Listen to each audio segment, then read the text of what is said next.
to the bone. So come take a bite off my smoky joint, and we can pop all night till the break of dawn.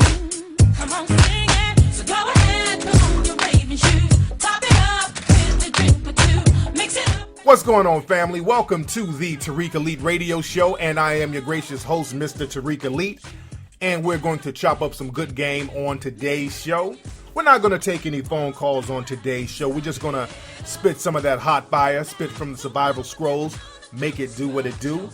So we're going to take a very brief commercial break, ladies and gentlemen, and we will be right back on the Tariq Elite Radio Show. Check out the new single, Learjets No Luggage, featuring Scotty ATL, Superwise, Stone the Butcher, and Solo Fresh. That's that Playboy Fresh whip music from King Made Music, and it's available right now on iTunes and all digital media. Go to kingmademusic.com to get those fresh beats for your next release. That's kingmademusic.com. Chicks say I put it on them, and I kill rap careers. Hope yours an organ donor.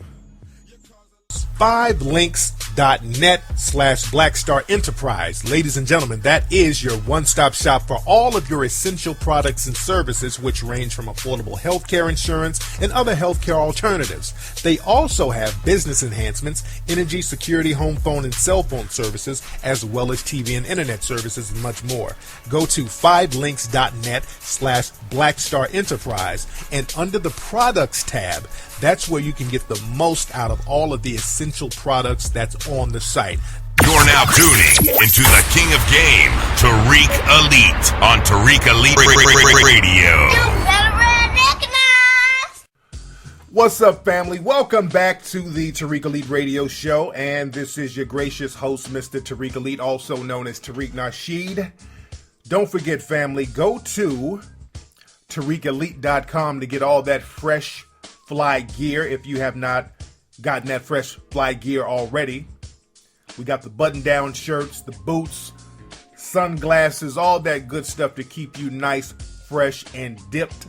And don't forget to go to HiddenColorsFilm.com to get the movies Hidden Colors 1, 2, and 3. Speaking of Hidden Colors 3, I'm going to be doing a free screening and lecture out here in Los Angeles on the 15th, November 15th. So I'll keep you guys posted on that, ladies and gentlemen.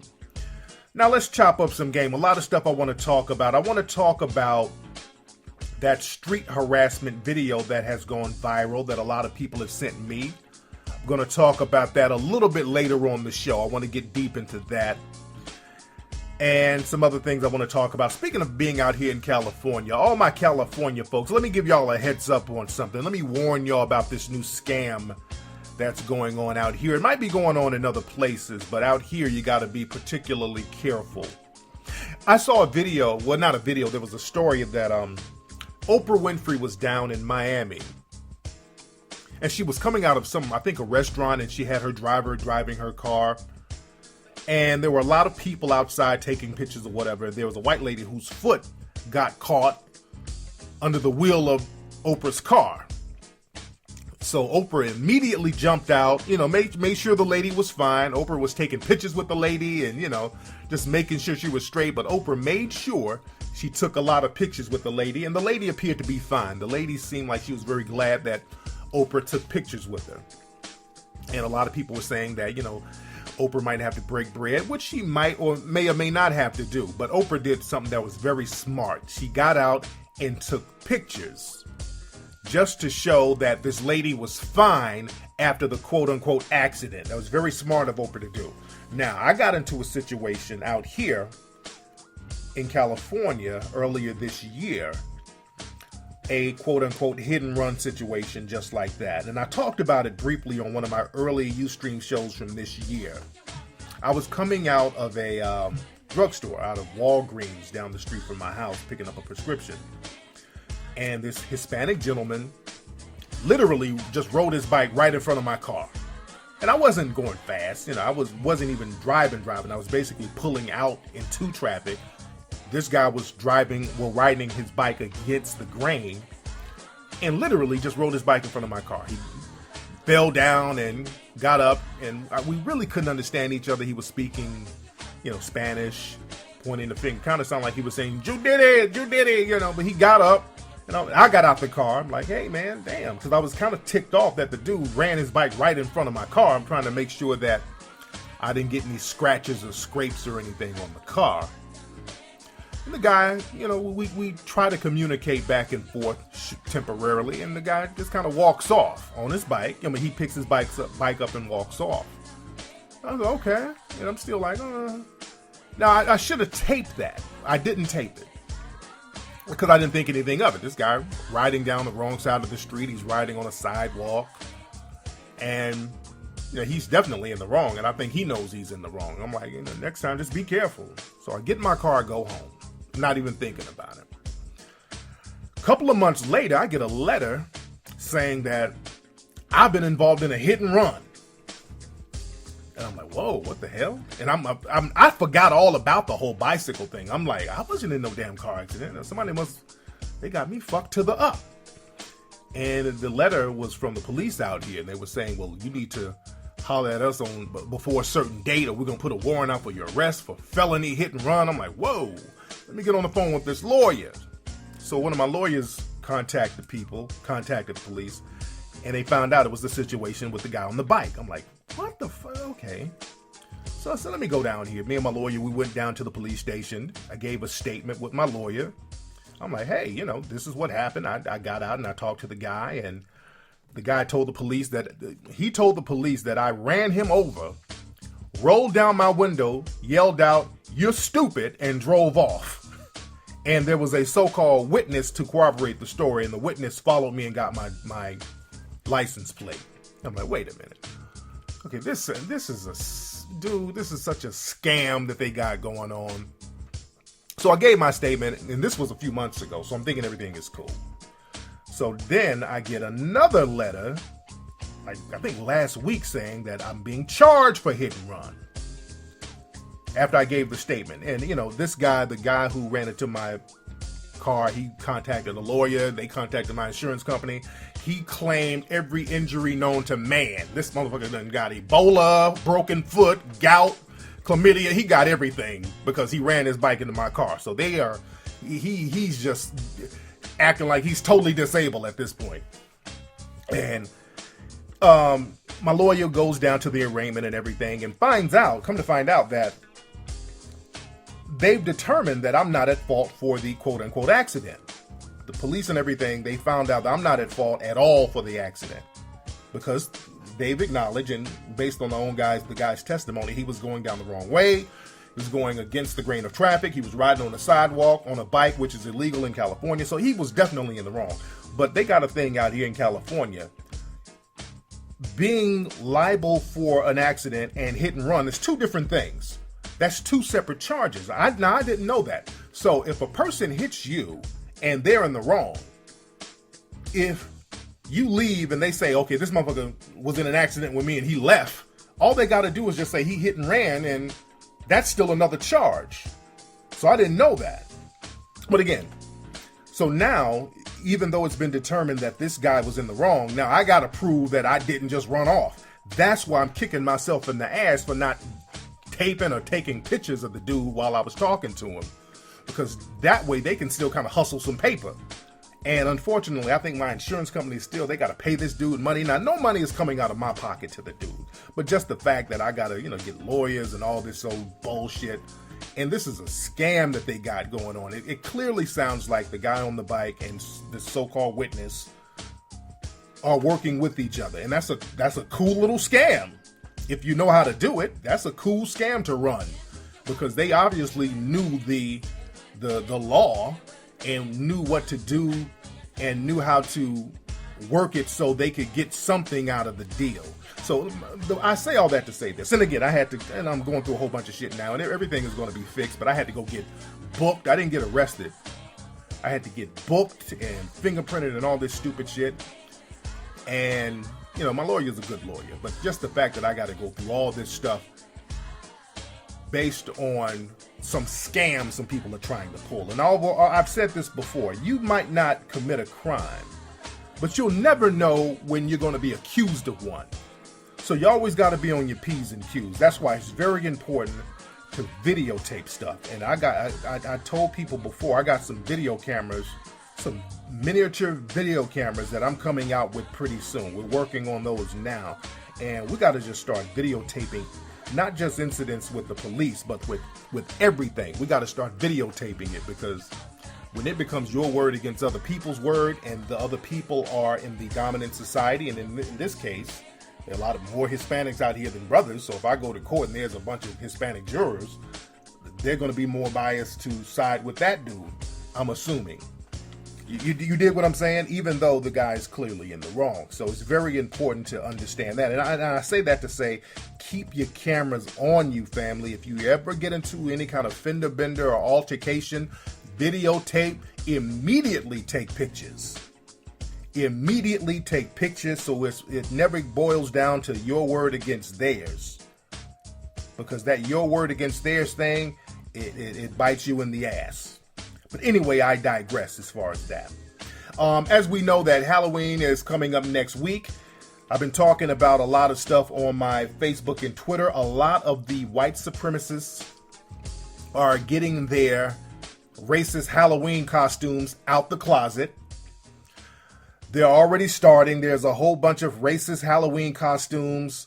A lot of cats, white people, or white supremacists rather, were dressing up as Ray Rice, putting on blackface, putting on the number 27, and showing, having a girl with them that looks beat up. If they don't have a girl with them, they'll have a doll or something. There was a kid, a 12-year-old, I don't know how old the kid was, but he looked like he was under the age of 12, a child of a white supremacist. And he's walking around with blackface and a black doll, dragging it around. I've seen pictures of women, white supremacist females, dressed up as Nicki Minaj with full blackface and afro wigs on. And I'm thinking, okay, Nicki Minaj doesn't wear her hair like that, so you're not really trying to be Nicki Minaj. You're trying to use Nicki Minaj to justify your racist caricature of black people. So it's going to get worse. And there was another family, I think it was somewhere in Tennessee, I think, that had their quote unquote Halloween decoration, which was a family of black people hanging from a tree in their front yard. That was their Halloween decoration. It was a bunch of dolls or life-size dummies that were black hanging in the yard, and one of the black babies had like a knife in its back. So there's this theme of hurting children. That one football player who was accused of abusing his child, spanking his kid, the white supremacists, they had an outfit for that. It was a white guy with a football jersey on and a baby, a black doll, and he was beating the doll with a stick. So the white supremacists are really going all out right now. They're going all the way out right now, and this is not a game. This is not a joke. Y'all think that the dominant society and the white supremacists within the dominant society are somehow they've gone away, and they've not gone away. They're still here. They're still here down to practice their religion, which is white supremacy. And a lot of black folks are afraid to wake up to this, because when I was talking about some of these racist Halloween costumes on my Facebook page, there were a lot of black folks making excuses for the white supremacists. Oh man, they're just being moronic. It's not racist, they're just being stupid. Sometimes people can be morons without being racist. Everything ain't. And being in denial about systematic white supremacy is not going to change it. And a lot of black folks like to get into this whole deflective stage because they feel like they can't do anything about it, so let's just deflect. And that's just not going to work. And a lot of the other white supremacist supporters in the dominant society, they'll try to get you to deflect as well. They're the first ones to tell you, hey, just because this guy's has on blackface, it doesn't mean that he's racist or we're all racist. When people talk like that, you're just as much as a white supremacist as the other people that you're trying to defend. If you try to defend people in your community who are white supremacists, you're one of them, as far as I'm concerned, or I'm going to have to suspect you of being one of them. Because my thing is, if you're going to reprimand us, you're saving your reprimand for us, calling the white supremacists out instead of saying to the white supremacists, hey, why don't y'all take those outfits off? That's not cool. Because I never really hear that. I never hear the suspected white supremacists tell the confirmed white supremacists, hey, why don't you take that blackface off? Why don't you not hang life-size black dolls in your yard? That's not cool. I don't see too much of that. But again, I digress, ladies and gentlemen. And look, it's going to get worse. In the week to come, but it's going to get worse. You're about to see them go all out. Halloween gives the white supremacists a get out of jail free card, so to speak, or get out of trouble free card, where they can put on that blackface outfit they wanted to put on all year, and they can just say, oh, it's just a Halloween costume. I'm not racist. I'm just having fun for Halloween. So the real them can come out. So all your little co-workers that's smiling in your face every day, all your little drinking buddies, when they put their little racist outfit on, don't be surprised. Don't be shocked, but don't be in denial. And I digress. Speaking of tap dancing and denial, you like that segue? Did y'all see Bobby Shmurda, the audition video of him getting a deal at Epic Records? Now, Epic Records, I think they took the video down, but I think it's on World Star and a few other sites. But there's a video of Bobby Shmurda when he's getting his record deal at Epic. He got a deal at Epic Records, and Bobby Shmurda is a rapper. He had a very popular video and a song called Hot Niggas. I love that song, by the way. I like Hot Niggas. That's my shit. Some people say that he's kind of a novelty act or whatever, but who knows? The song is hot, the song is popular, and the major labels wanted to get a piece of it. So there's a video of Bobby Shmurda at Epic Records. He's in some conference room, and basically he's by himself performing in this conference room, and there's a room full of like white people in suits and just square looking white people, a couple of black people sprinkled in there, but it's just a room full of white people, and he's jumping around. It's very embarrassing to watch. I can't watch it. You feel so embarrassed for the brother, and I like Bobby Shmurda, and I like what he's doing, but just the fact that they made him do that. He's jumping on tables, he's dancing around. It looks like a scene from Roots or something. It looked real coonish. And I'm not calling my brother a coon, but two things about that. Number one, his song was already hot. It's already making noise. He didn't really have to go in there and do all that. Now, I know that some artists, they go to the record labels and, you know, they meet people, and you know, sometimes they want to see what you can do, especially if you're a singer. But him jumping around in that office like that, I don't think that was the icebreaker or the last straw of him getting the deal. I don't see how that would help him get the deal. The song was already hot. The song is already making noise. He could have showed a performance video. He could have said, hey, look, come down to one of my performances. That's what I would have done. I would have been like, hey, look, I'm doing a performance at such and such tonight. Why don't you come on down and see how I get down? Instead of hopping around an office full of white people, tap dancing, basically. And I think they did that and videotaped it. Understand that, because why did they videotape him doing that? Nobody ever thought about that. Why did somebody videotape that and then put it out? You got to think about that. Why did they videotape him doing all that on a camera phone? It wasn't like they did it like on a professional camera. They used their camera phone, videotaped it, and put it on out there like that. So why would they do that? Unless it's for the purpose of showing, look, we got these niggas under control. Look at what we make these niggas do behind closed doors. So that video, I think it was put out to send a message. Like, look, we still got this thing. We're running this thing. Look at him. Because when you see the video, you can see and you can sense that the people in there, the non-black people in there, you could feel them like, look at this nigga. You can sense them saying that to themselves. It's very embarrassing. And unfortunately, And he's a young dude, and again, you got a lot of young dudes who you don't have no paper, so if you're in a major label and they're about to give you like a few $100,000 advance or whatever, you like, okay, I'll buck dance for a minute. But I always say, go into a meeting with strength. You go in there with power. Because Bobby, truth be told, he didn't have to do all that. If I were him and I got the hottest song out, I'm not dancing around in no fucking office and jumping on tables. I'm like, look, y'all know what I can do. You see my numbers. You see my hits. You see I can draw in audiences. So get down with it. If you want to get down, cool. If you don't, I go to somebody else who want to get down. But if my shit is hot, I got one of the hottest songs out and it's popping, and I got it hot on my own, I'm not tap dancing on tables. Fuck that. But again, to each his own. But that video is very embarrassing. And I hate that they did the brother like that.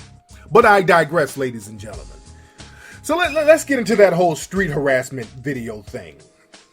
Let's get into that whole video about street harassment. And my thing is this. I've talked about this street harassment campaign propaganda. I've talked about this until I'm blue in the face. Y'all know I've been talking about it heavily for the last year. You go back all the way to October 2013. I've been talking about the street harassment propaganda campaign heavily. I was one of the first people to really talk about what it's really about. And I was heavily criticized. There were a lot of negative articles written about me by some of the Negro bedwenches out there who work for the white supremacists.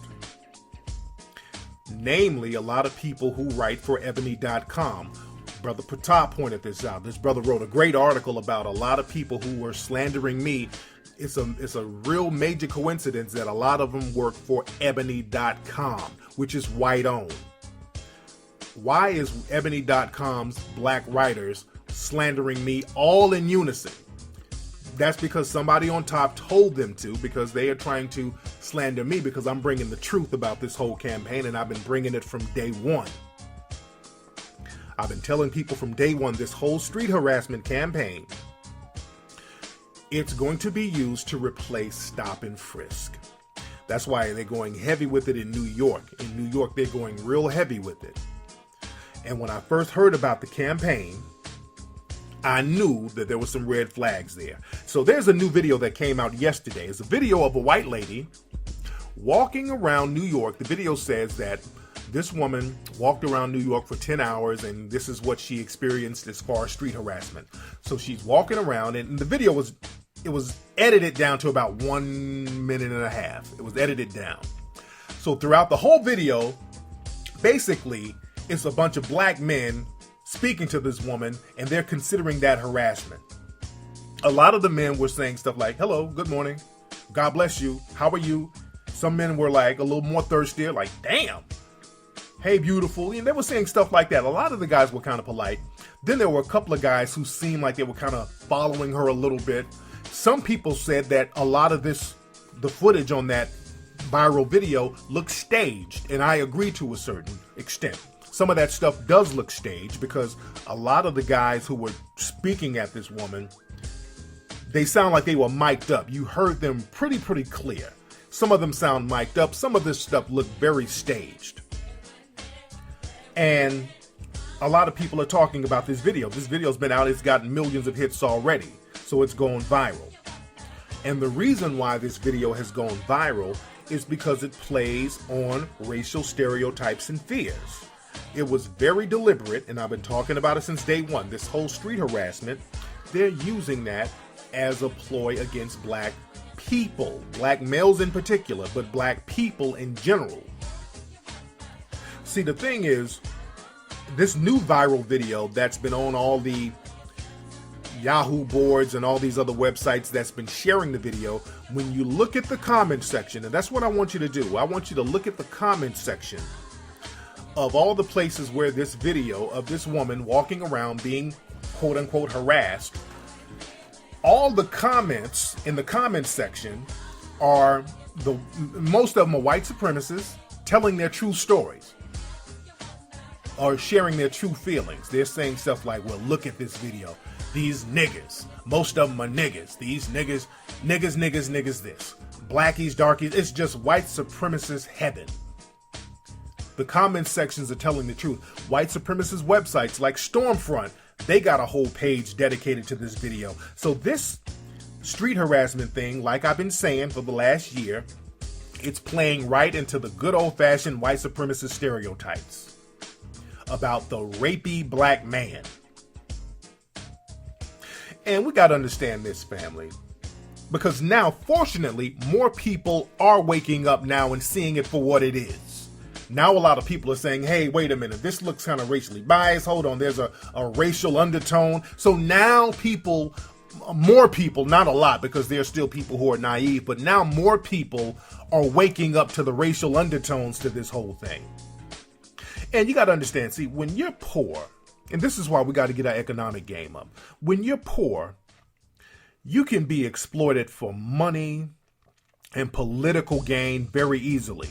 And because black people have been economically disenfranchised, we're very easily exploited by the dominant society for their economic and political gain. See, the thing is, we can't afford to be gullible at this point, because I've heard black people who completely or pretend to miss the point of this video. I got some people saying, man, this chick in the video is just doing it for attention. Some people are talking about she acting stuck up. You can't be that gullible at this point. This ain't about nobody getting attention. This ain't about feminism. This is not about harassment. This is not about men losing their rights. This is about systematic white supremacy. I want you to be very clear. At the end of the day, this is systematic white supremacy. This is what this whole campaign is about. They're using age-old racial fears for political and economic gain. And the black man rape myth is a great moneymaker. It's always been a moneymaker. And see what this does, this gives the white supremacists justification to practice racism on black folks. Real heavy stuff. And what's interesting, on this video, it shows basically black man after black man speaking to this woman, and they're calling that harassment. That's that whole Emmett Till thing. You whistle at a white woman, that's considered sexual harassment. You deserve to get killed, lynched, or die, go to jail. And on this video, on the bottom on YouTube, it says, donate to Holla Back. That's the name of the foundation that's promoting this whole street harassment campaign. It has a donate button. To help us fight street harassment, donate on the bottom. So what you gonna do with the money? Donate for what? They're never clear on that. It's basically that whole boogeyman scenario. Because the white supremacists, they use the black man as the boogeyman. It's like the black man is going to get you. The black man is going to get you. We don't know why, and we don't know how to stop it just yet, but just give us some money and we'll figure it out. It's that scare tactic thing, and it always works when it comes to black folks. See, they're monetizing the fear, just like they did in the 1970s. I talked about that before. There was this whole anti-rape campaign by a lot of white feminists in the 1970s. And that anti-rape campaign was basically white women who were suspected white supremacists saying, hey, look, now that segregation is gone and there's integration now, these scary black men are all over the place, and we feel like they're going to rape us. Look at them, look, with their big afros and them dicks all over the place. They're going to rape us, so we need money to start rape counseling centers. We need money. So they raised a lot of money in the 1970s with these anti-rape campaigns.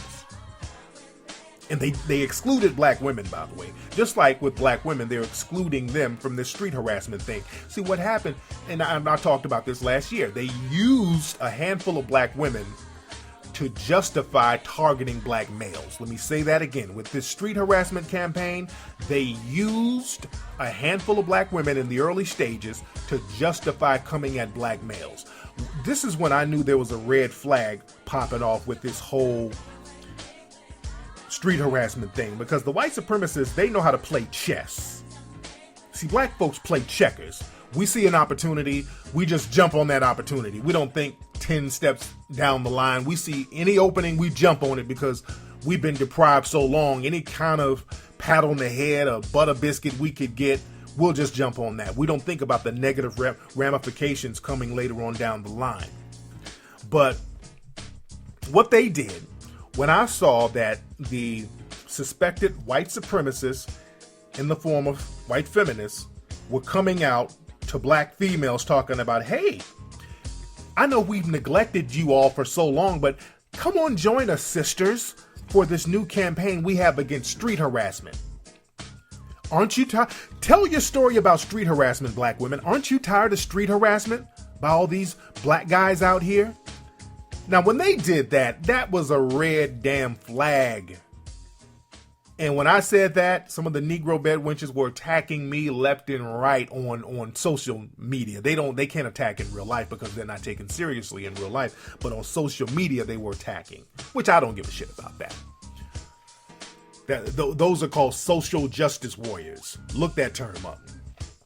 But that was a red flag right there, because I know the history of white feminism, and white feminism could give less than a damn about black people or black women. They never did. So all of a sudden, when they come out wanting to help you after just decade after decade after decade of systematic neglect, all of a sudden they want to join hands with you and help you and be your sisters in the struggle. All of a sudden, your antenna should have already went all the way up.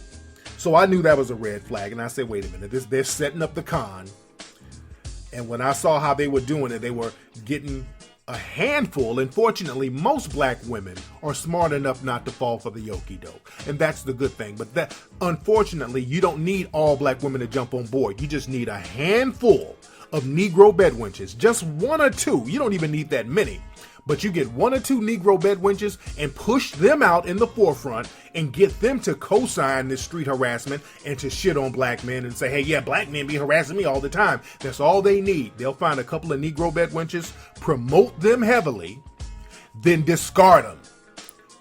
Because now what they want to do is get the black females to co-sign the street harassment, so when the white supremacist female, when they do it, they don't seem like they're racist, because they can then point to the black females that were saying the same thing.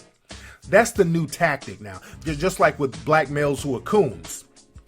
They'll push out a black male saying something negative about other black people and then co-sign the black male. See, well, Don Lemon said black people need to put their pants up. I didn't say it. Just like that video I played on my Ustream show of Cliven Bundy and that one black dude with the cowboy hat talking about black folks be begging and black folks looking for handouts. See, they point to the black guy basically regurgitating white supremacy. So they, the white supremacists, can hide and shield themselves away from criticism. That's a new tactic. Well, not a new tactic, but it's been a very useful tactic in the last 20 years. But the thing is, when the suspected white supremacist females started pretending they wanted to work with black females, that should have been a red flag. Now that they don't need the black females no more, the white female supremacists are coming out doing what they were going to do all along, which was make this a white female victim, black male predator phenomenon without actually saying it. Because when they talk about street harassment, they always say, well, street harassment is not cultural. I mean, all races street harass, but they keep focusing on black men. You understand that? So my thing is, I don't give a damn about what they say in their mission statement. I'm looking at their execution. I'm seeing how they're executing this thing.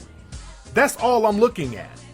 And what happens is that people will try to deflect and get you to deflect onto other subjects and get off the subject of white supremacy and what they're doing. Because I've had a couple of people on Twitter today, well, Tariq, do you think street harassment actually exists? I'm like, don't even play that game with me. Because right now I'm not about to take the focus off the white supremacists and deflect because you're trying to use shaming tactics. Right now, I'm looking at the white supremacists and their agenda, and I ain't taking my eyes off them until I see what's going on. And I see what's going on, and I'm not going to take my eyes off of them. I'm calling them out. I'm not going to let you get me to deflect, which is what they want you to do. They want you to get into a bickering conversation about men and women harassing each other on the streets or whatever. And that's an issue we'll take care of after we get the white supremacists out the mix and after we get them to stop trying to create laws against black people, because that's what this whole street harassment campaign is. And again, I know I'm sounding like a broken record, but this whole thing is about them trying to get laws against black people, especially in New York, to justify getting you out of these areas, to justify gentrifying the whole neighborhood, because New York, they're getting black folks out of some of these areas, and they need justification to do so. They were doing it with stop and frisk. And remember, when stop and frisk first came out, they were saying, well, look, we got this new thing called stop and frisk. It's not going to target any race particularly. I mean, we're going to stop and frisk everybody. But as we know, when they started to implement the stop and frisk, who did it target? It was targeting black people mostly. And when people say black and Latino, I don't even do that. I don't even say black and Latino, because these are Africanized Latinos. So they're black too, as far as I'm concerned. I don't do the black and Latino thing, because what that does is create a false equivalence with black people in the Latino community. In the Latino community, they don't never say black and Latino. They only speak for Latino needs. And they're very specific about their needs and the exclusion of us. So I don't do the black and Latino thing when I'm talking about issues for black folks. I'll just be very clear on that. But stop and frisk targeted black folks. The white supremacists gave other white people a pass with that. And with this street harassment video, a lot of people have been asking questions, and the director of the street harassment video that has gone viral, because there was a guy walking around in front of the young lady. He had a camera on his back,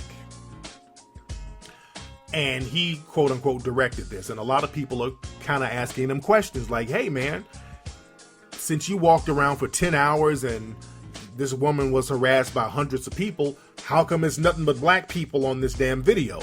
And the guy who filmed this, he said that there were white guys who verbally harassed the woman too, but they couldn't use the footage because of the audio. There were car sounds, there were sirens, there were dogs barking, so the footage wasn't good, or they were out of the camera shot and all this old bullshit. So you notice whenever we talk about laws that affect black people or campaigns that affect black people, and people say, hey, wait a minute, this looks kind of biased, and then they point to, well, white people do it too, something always happens to the footage of white people doing it, or there's always some excuse to not throw white people under the bus.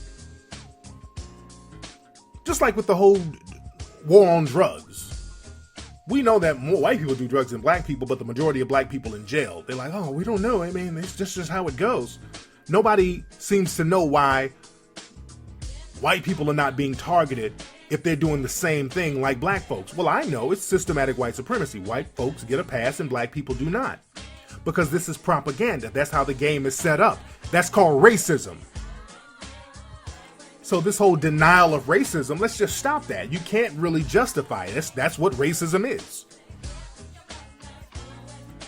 So I don't get deterred from that. I don't let anybody take my focus off that. I'm always looking at what the white supremacists are doing and how they're orchestrating everything. See, the thing is, again, man, the easiest way to get financial support is to say the black men are coming to get you. That's that Birth of a Nation thing. The first blockbuster movie in America was the movie Birth of a Nation. Birth of a Nation was a blockbuster film. It was a film about black men, and they had a whole bunch of white men in blackface running around in the movie trying to get white women, chasing white women, about to rape them, and then the Ku Klux Klan came in as the heroes to stop the black men. That movie was the first blockbuster film in America. Highly popular movie when it came out, and that movie was used to justify practicing white supremacy on black people all around the country. That movie gave the white supremacists all around the country justification they needed to lynch black people, to keep them out of economic situations, to discriminate against them as far as housing and just basic human rights. And people are using this justification, this propaganda as justification to keep black people disenfranchised economically and financially and educationally in New York. This is what they're using. They're going to use this as propaganda to disenfranchise all black people, not just black men. Let's just be very clear on that, because when you read some of these comments on message boards, they're not just saying, well, damn, these black men ain't shit. It's like, all these niggas ain't shit. Look at them. See, that's what we have to understand. They're not cherry picking us. They throw all of us, black men and women and children, under the bus. When you see these Halloween costumes of black folks getting lynched, they got black men, women, and children lynched. They're showing costumes with black men, women, and children with white people with blackface acting like black men, women, and children. So all of us get thrown under the bus. So we got to understand the game, fam. And we can't keep making excuses for white supremacy. We got to stay up on top of the game and empower ourselves so we can protect ourselves from that. Because when you don't have money, when you don't have power, when you don't have resources, when you don't have political influence, the dominant society, they can throw you under the bus and say and do anything about you, and you don't really have a way to respond. You don't have a national media to say, hey, this is incorrect footage. You work for the dominant society, so you can't really speak out against that. You can only get paid to co-sign it. That's why there's so many black people who are so-called journalists co-signing that, and they should be called out too. That's another thing. Black people, if you see any other black people who are journalists, especially the ones with the Negro bedwench mentality, co-signing street harassment and creating laws for black people, they should be called out, because they're promoting treason. These people are treasonous when they do that. They should be called all the way out, family. Shout out to ebony.com. Look at the people from ebony.com and look at some of their comments on Twitter, and that'll give you an idea of what I'm talking about. White-owned ebony.com. There's some of the main culprits of co-signing white supremacy. The only thing ebony about ebony or black about ebony is the name.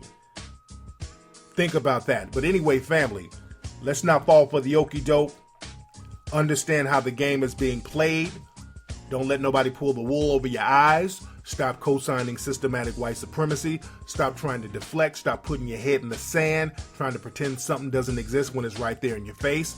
Stop all the buck dancing and what about black on black crime deflections and all that, because that's not going to keep the foot of white supremacy off your neck, family. Anyway, y'all, that's been today's episode of the Tariq Elite Radio Show. Don't forget to go to hiddencolorsfilm.com. That's another thing. Y'all need to show your whole families Hidden Colors 1, 2, and 3. Y'all need to make that a required viewing in your homes, family. Go get that at hiddencolorsfilm.com. I'm a holla.